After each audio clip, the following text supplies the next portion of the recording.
तर राहुल गांधींचं नेतृत्व मोदींच्या कितीतरी पुढे गेलंय असा दावा खासदार संजय राऊतांनी केलाय। त्यावर ठाकरेंच्या शिवसेनेची काय लक्तरं झाली आहेत बघा, असा पलटवार बन यांनी केलाय। राहुल गांधींचं नेतृत्व आता मोदींना मागे टाकून खूप पुढे गेलेलं आहे। मोदी सत्तेवर आहेत म्हणून या क्षणी नेते आहेत। ज्या क्षणी मोदी सत्तेवर नसतील त्या क्षणी ते नेते नसतील। राहुल गांधींचं तसं नाही।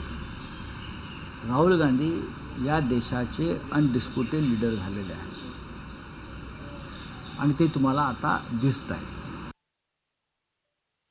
राहुल गांधींना 2014, 2019, 2024 या तिन्ही निवडणुकामध्ये जेवढे खासदार जिंकता आले नाही त्याच्यापेक्षा जास्त खासदार मोदीजींनी 2024ला जिंकलेत।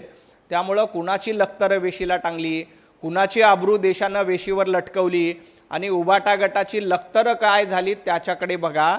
देशाचे पंतप्रधान देश चालवण्यासाठी सक्षम आहेत।